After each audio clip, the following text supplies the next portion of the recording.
Tem declaração que serve para acalmar o investidor e tem declaração que serve para tirar o sono do torcedor. O que a gente ouviu na semana passada, vindo direto da boca do Mattia Binotto, caiu como uma bomba no colo de quem acompanha a Fórmula 1. E principalmente no colo do torcedor brasileiro que está na expectativa pela estreia do Bortoleto com a Audi. Se você está chegando agora e não viu, o chefe de projeto da Audi foi brutalmente honesto.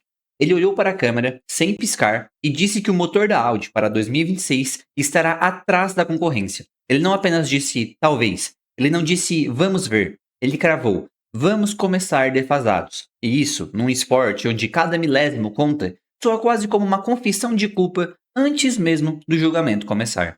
Agora, respira. Antes de você sair gritando nas redes sociais que o projeto nasceu morto ou que o Bortoleto entrou numa fria, a gente precisa desmontar essa fala do Binotto peça por peça. Porque na Fórmula 1, o que é dito no microfone quase nunca é a verdade completa. Existe um jogo político, existe um jogo de expectativas e, claro, existe a realidade técnica. A gente está em janeiro de 2026. Os carros estão começando a aparecer. Os testes secretos em Barcelona já estão rolando. E a atmosfera no paddock é de tensão absoluta. Ninguém sabe exatamente onde o outro está. Então, por que diabos o chefe de uma das maiores montadoras do mundo, que está entrando na Fórmula 1 com o pé na porta comprando a Sauber, admitiria fraqueza agora? A primeira camada dessa cebola é óbvia: gerenciamento de expectativa. O Binotto é macaco velho, ele viveu o inferno da Ferrari, ele sabe como a pressão da mídia italiana funciona, e agora ele está lidando com a pressão corporativa alemã. A Audi não é uma equipe de garagem, é uma equipe que, historicamente, entra no motorsport para ganhar. Eles ganharam em Le Mans, ganharam no Rally, ganharam na DTM. O DNA da marca é vitória. Só que a Fórmula 1 é um animal diferente, é um moedor de carne. Quando ele diz nosso motor vai estar atrás, ele está, na verdade, comprando tempo. Ele está blindando a equipe técnica da Suíça e da Alemanha. Se eles chegarem na Austrália e tomarem 1 segundo por volta, ele vai dizer: eu avisei, é processo. Se eles chegarem e tomarem apenas 2 décimos, ele sai como o gênio que entregou mais do que prometeu. É a clássica tática de jogar o sarrafo lá no chão para qualquer pulinho parecer um salto olímpico. Mas e se não for só jogo de cena? E se for a realidade nua e crua? A gente vai precisar ser técnico aqui. O regulamento de 2026 é uma revolução. Você tem o fim do MGUH, que é aquele componente que recuperava a energia dos gases do escape, e você tem um aumento brutal da dependência elétrica. É 50% combustão, 50% elétrico. Para quem já estava no grid, Mercedes, Ferrari, Honda, existe um banco de dados de mais de uma década sobre gestão de energia híbrida de alta performance. A Audi está partindo do zero. Sim, eles têm experiência em híbridos de Le Mans, mas a aplicação na Fórmula 1, com as restrições de peso e fluxo de combustível, é outro universo. O Binotto sabe que o tempo de desenvolvimento que eles perderam lá atrás, com a indecisão da diretoria da Volkswagen se entrava ou não, cobra um preço agora. Horas de dinamômetro não se recuperam com dinheiro, se recuperam com o tempo. E tempo é a única coisa que eles não têm. E falando em qualidade e em fazer as coisas do jeito certo, eu preciso abrir um parênteses rápido aqui para falar de algo que eu uso e confio de olhos fechados. Você sabe que a gente preza por excelência aqui no canal, e é por isso que a Minimal Club é a nossa parceira. Não tem nada pior do que investir numa peça de roupa que depois de 2 lavagens parece um pano de chão.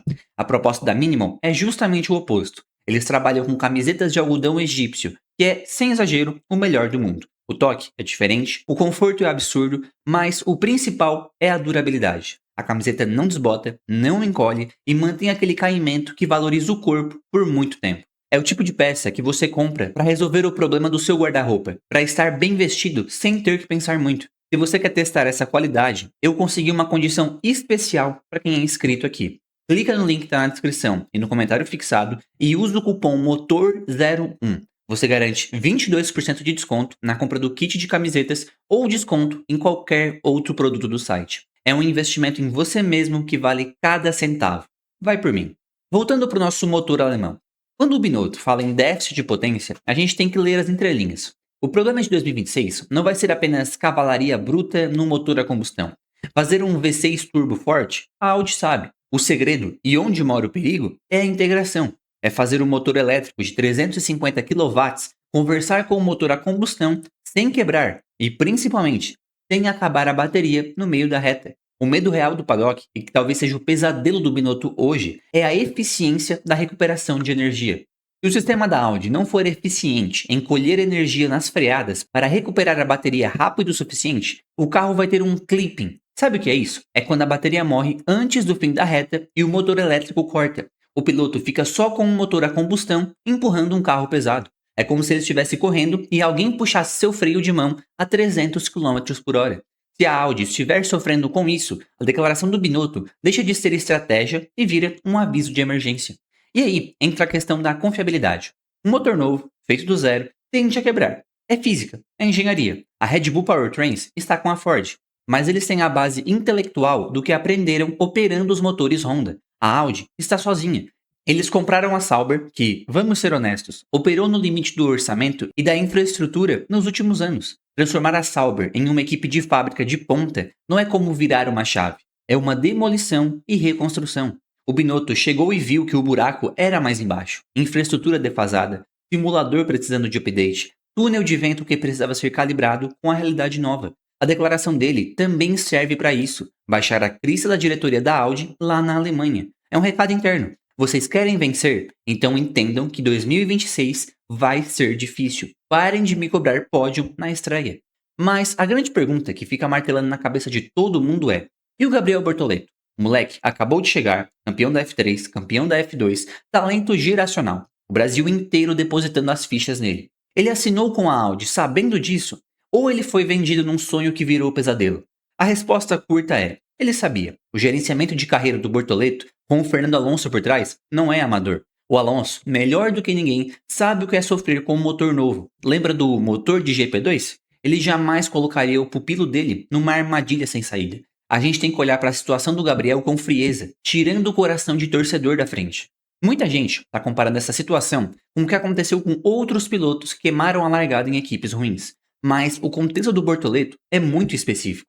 A Audi não está entrando para brincar de Fórmula 1 por 2 ou 3 anos. O projeto é de uma década. Eles falam abertamente em disputa de vitórias e títulos lá para 2029, 2030. Parece longe, mas para um piloto que tem 21 anos, é o auge da carreira. O Gabriel não foi contratado para ser campeão em 2026. Ele foi contratado para desenvolver o carro que vai ser campeão em 2029.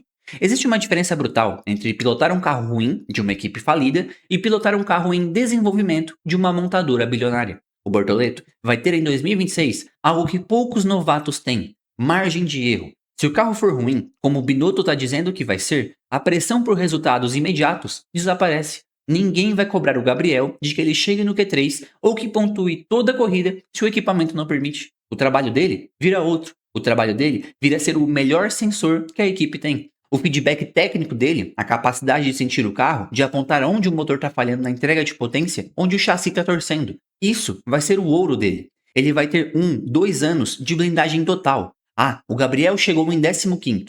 Ok, o carro é o 18º em performance. Ele fez o trabalho dele. Isso dá a ele a chance de se adaptar à Fórmula 1, de entender os pneus, de entender a política, sem ter uma espada na cabeça a cada fim de semana.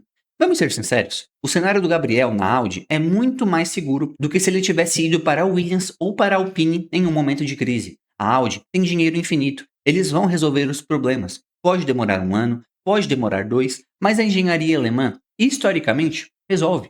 O medo real, a preocupação que a gente tem que ter, não é sobre 2026, é sobre a paciência da diretoria. A Fórmula 1 já viu montadoras gigantes entrarem, gastarem bilhões, não verem resultados em 3 anos e irem embora. A Toyota fez isso, a BMW fez isso, com a própria Sauber inclusive. O risco do Bortoleto não é o motor ser fraco agora. O risco é a Audi corporativa olhar para a planilha em 2028, ver que ainda não estão ganhando e decidir fechar a torneira. Aí sim, a gente teria um problema grave.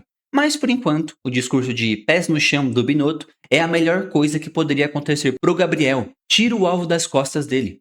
Outro ponto que a gente ignora é o companheiro de equipe, Nico Hülkenberg, um veterano rápido de classificação, experiente em desenvolver carros médios. Ele é uma régua perfeita pro Gabriel. Se o motor for uma carroça, o Gabriel vai saber. Se o Gabriel andar perto ou na frente do Hulk, mesmo que seja lá no fundo do grid, brigando por P14, P15, o valor de mercado dele sobe. Na Fórmula 1, performance é relativa. George Russell passou 3 anos na Williams andando lá atrás, mas todo mundo sabia que ele era um monstro porque ele tinha tirado leite de pedra e destruía os companheiros de equipe. O Gabriel tem a faca e o queijo na mão para fazer exatamente a mesma coisa. O carro ruim pode ser, ironicamente, a vitrine que ele precisa para mostrar que é piloto de verdade, não apenas um cara que ganha com o melhor carro. Agora sobre o tal pessimismo do Binotto. Tem um detalhe técnico que pouca gente está falando. A Audi optou por um caminho de desenvolvimento muito agressivo em algumas áreas para compensar a falta de quilometragem.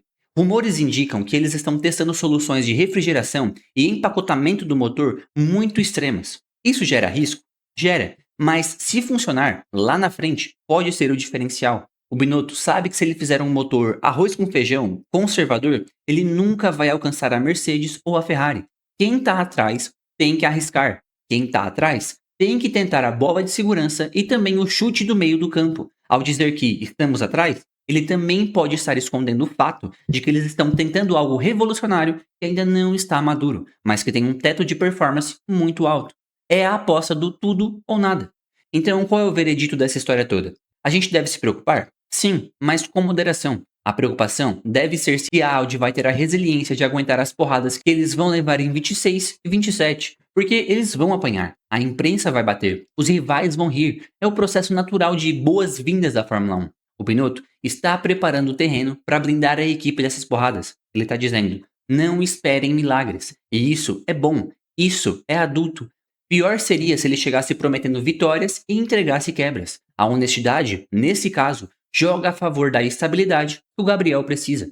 O projeto da Audi é uma maratona, não é um tiro de 100 metros. E o Gabriel é um maratonista que acabou de amarrar o tênis. O início vai ser lento, vai ser no meio de pelotão, talvez até no fundo, mas se a estrutura for sólida, se o investimento continuar e se o Binotto conseguir organizar a casa, coisa que ele é capaz de fazer quando não tem que lidar com a política tóxica de Maranello, a Audi vai chegar. Pode não ser em 26, mas eles vão chegar. E quando chegarem, a gente vai querer que o piloto sentado naquele cockpit seja o nosso brasileiro. Até lá, paciência é a palavra-chave. Não adianta ter pressa numa categoria onde a evolução se mede em anos, não em semanas. A declaração do Binotto foi um banho de água fria? Foi, mas às vezes um banho de água fria é necessário para acordar e encarar a realidade de frente. O sonho de título mundial brasileiro continua vivo. Ele só vai demorar um pouco mais para ser construído do que a gente gostaria. E na Fórmula 1, quem constrói melhor vence por mais tempo. A pergunta que eu deixo para vocês debaterem aqui embaixo é o seguinte: você acredita na paciência da Audi ou acha que se os resultados não vierem logo, eles puxam o plug da tomada? Solta o verbo aí nos comentários. O link para o kit das camisetas de algodão egípcio, aquelas que não desbotam e não deixam na mão, tá aqui embaixo na descrição e no comentário fixado. Aproveita e usa o cupom MOTOR01 para garantir 22% de desconto. E você comprando com o meu cupom, você me ajuda demais, porque mostra para eles que vale a pena continuar com a parceria aqui com o canal. E eu e o YouTube recomendamos esse vídeo que está aparecendo agora na tela para você. Eu sou o José e esse é o Paddock Motor. Valeu, galera!